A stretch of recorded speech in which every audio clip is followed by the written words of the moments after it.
Fala pessoal, bom dia, boa tarde, boa noite. Parte 2 da série Jurados e Notas e as suas histórias. Eu tinha prometido trazer 3 casos por episódio, mas hoje eu vou trazer apenas 2, pois o terceiro caso que eu ia relatar, que ia contar a vocês, seria aquele da divisão do título em 2017, entre Portela e Mocidade, só que o vídeo ia ficar muito grande e eu acho que não vale a pena. Então, para o vídeo ficar menor, eu vou trazer apenas 2 casos bem bacanas que ocorreram nos anos 80. Tá bom, gente? Bora lá acompanhar.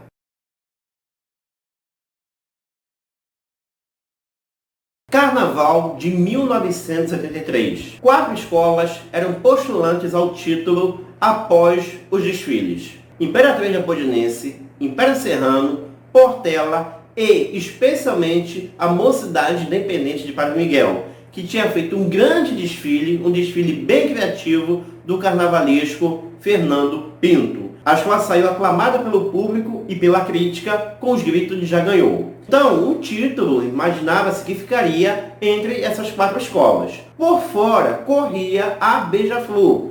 Na verdade, bem por fora mesmo. A escola desfilou bem, mas não foi nem perto daquela grandiosa Beija-Flor, daquela escola luxuosa de outros anos. Na verdade, Joãozinho 30 trouxe a escola assim mais raiz, com mais samba no pé, tomando como referência o título do Império no ano anterior, com Bumbum Paticumbum para o Gurundum. No caso, a Beija-Flor teve como enredo em 83 a grande constelação das Estrelas Negras, uma homenagem a figuras da raça negra, como por exemplo Pelé, Grande Otelo, entre outros. Bom, e aí chegou o dia da apuração. E durante a apuração estavam lá as escolas favoritas disputando o título e também a Beija-Flor, que também estava no páreo. Até que um jurado deu praticamente o veredicto da campeã daquele ano, Messias Neiva. Ele era jurado de alegorias e adereços. A Beija-Flor, por vir mais raiz, Joãozinho 30 acabou optando por alegorias mais simples, mais simplórias. Na verdade, eram basicamente figuras humanas sobre uma armação alegórica. Nada mais do que isso. Não havia elementos, esculturas, quase nenhuma, que levasse a ideia do enredo nos carros alegóricos. Então as alegorias da Beija-Flor, elas eram inferiores às das outras escolas que foram mais trabalhadas. Mas para Messias Neiva não foi bem assim. Na verdade, suas notas foram baixas para praticamente todas as escolas, com exceção da Beija-Flor. O Império Serrano tirou 7. Imperatriz tirou 8. E a Portela e a Mocidade Independente, que foi justamente a escola assim que mais teve repercussão pelo seu conjunto visual, tirou 6 também. E aí começou toda a revolta generalizada, dos dirigentes. E não só dos dirigentes, mas também do público e dos especialistas em carnaval. Afinal de contas, aquilo parecia ser um grande absurdo. Como assim? A Beija-Flor ter tirado 10 e as outras escolas com uma nota tão menor. E como eu falei, foi praticamente o veredicto para o título da Beija-Flor que se deu nesse ano. A escola foi campeã com 3 pontos a mais sobre a Portela. E os 4 pontos de diferença que o Messias Neiva deu da Portela para a Beija-Flor, 6 para a Portela e 10 para a Beija-Flor, sem dúvidas alguma, influenciou bastante o resultado final.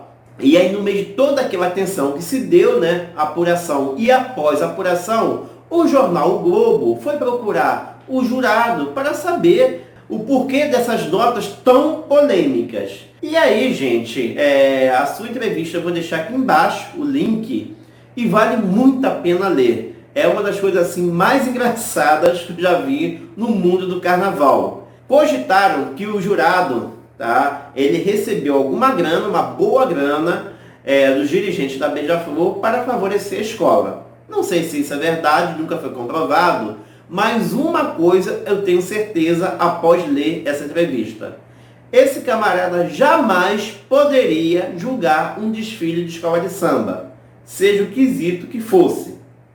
Para começar, um agente da Rio Tour o encontrou em uma galeria em Copacabana. Ele é artista plástico. E numa conversa achou ele simpático e perguntou se ele queria ser jurado do desfile das escolas de samba. E o Messias Neiva topou. Só que ele não disse que ele não tinha noção alguma de desfiles de escola de samba.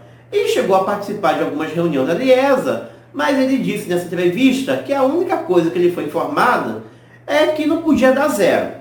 E nada mais do que isso. Bom, e o jornal, na entrevista, quis saber o porquê de determinadas notas.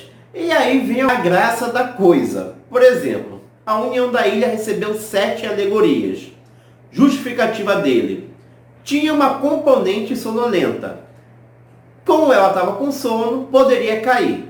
E se poderia cair, poderia causar um acidente. Então ele deu 7.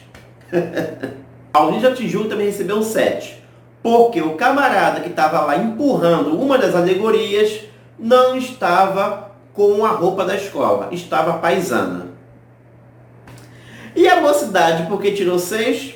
Porque o tatu que deveria vir no chão estava no topo da árvore.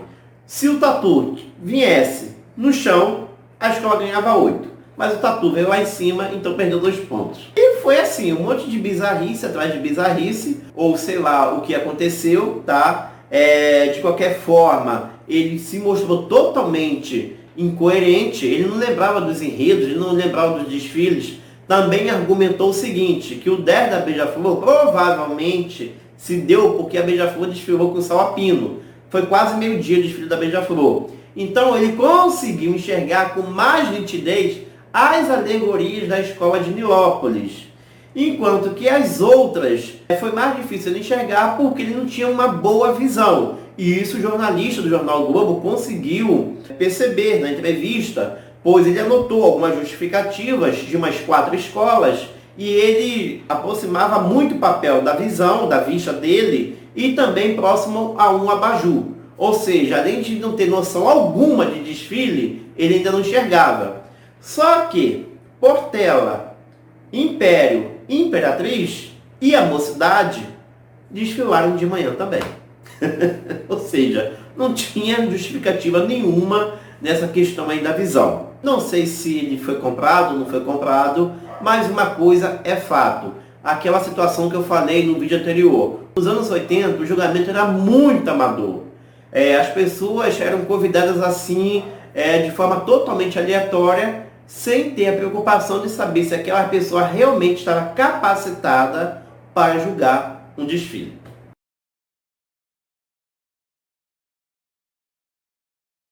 E o outro caso que eu selecionei para hoje é do ano de 1987. A jurada em questão era a Marina Montini, que no caso era modelo, inclusive foi destaque do Abre Alas da União da Ilha no ano de 1986. E o critério é exatamente o mesmo para o caso do Messias Neiva, lá do Sócrates, e também do Miguel Falabella, que julgou também nesse ano, entre outros artistas, celebridades, que eram convidados pela Rio Tour, simplesmente pelo nome que tinha na mídia. Nada mais do que isso, ou seja, não havia preocupação em saber se a pessoa estava preparada ou não para o desfile. O caso se deu da seguinte forma. No ano de 87, a campeã foi a Mangueira, em mais um título polêmico do Carnaval Carioca. Porém, diferentemente do caso anterior, as notas da Marina não determinaram um título para a Mangueira, mas não deixou de ser um caso bem curioso, pois a jurada ela estava encarregada do quesito conjunto. E aí, ao ler as notas dela, o locutor ficou entre o 5 e o 6, o 5 e o 6. E na hora de falar a nota da Mocidade Independente para o Miguel, que foi a última a desfilar, eis que surge um 10. E aí, obviamente, ocorreu toda uma revolta e o público, a mídia em geral, se ligou logo no caso que tinha ocorrido 4 anos atrás do Messias Neiva. Será que se repetiu novamente a mesma situação, só que agora em outra escola? Bom, apesar desse 10, a Mocidade não conseguiu ser campeã, foi vice com 1 ponto atrás da Mangueira. Mas o que ocorreu aí para essa jurada dar notas tão baixas para 15 escolas e nota máxima, nota 10, para uma agremiação só.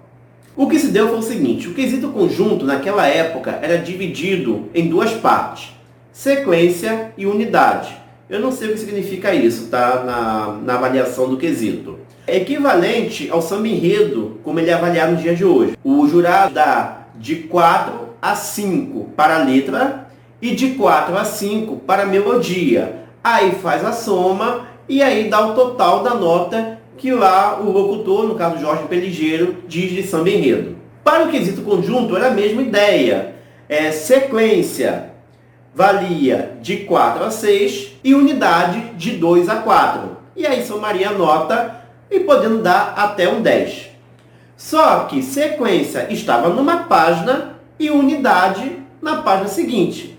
Só que a Marina Montini só viu a página da frente para as 15 escolas, melhor, para 16 escolas de samba. Então ela ficou entre 5 e 6, que era a parte de sequência, que ela viu ali nota até o máximo 6. Então ela foi dando 5 e 6 para as escolas de samba, inclusive para a campeã Mangueira. Só que na Mocidade Independente, ela esqueceu de escrever a nota. Ela deixou em branco. Porém, na sua justificativa por escrito, estava o seguinte: a escola foi muito bem, merece nota máxima. Então, na hora da leitura, o locutor, ele viu, merece nota máxima. Bom, nota máxima é 10. Então, o pessoal da Liesa entendeu que era um 10. Foi isso que aconteceu. Ela não colocou 10 ali. Na verdade, ela, na vontade dela, pelo que deu a entender, era uma nota 6 para a Mocidade, já que para ela o máximo era 6. Mas tem uns bastidores aí que ocorrem no meio dessa história. Pois, como eu já falei, não havia um profissionalismo dos jurados naquela época. Então, durante os desfiles, parece que a refeição lá no camarote dos jurados não estava muito boa. E a Marina Montini achou que não havia problema visitar outros camarotes, como, por exemplo, do patrono da Mocidade, Castor de Andrade. Eu não sei se é coincidência ou não, gente. Incrível, ela foi esquecer justamente a nota da Mocidade, E ia visitar o camarote do Castor para comer umas coisinhas bem bacanas, Que certamente tinha lá. Caviar, lagosta, coisa de primeira classe que certamente deveria ter no camarote do Castor de Andrade, patrono da Mocidade.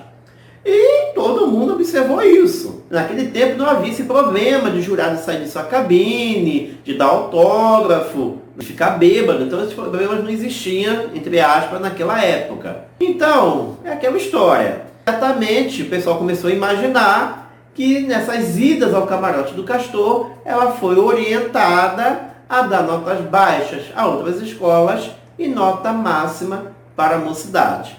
Mas, na verdade, o que houve foi uma grande confusão, pois ela estava totalmente despreparada para ajudar os desfiles. Ela não reparou que tinha uma folha atrás para o quesito conjunto, para complementar a nota. Ou seja, não havia preparação das pessoas, dos jurados, sem falar que eles não tinham noção de desfile de escola de samba. Bom, gente, então os dois casos que selecionei para hoje foram esses. Espero que tenham gostado.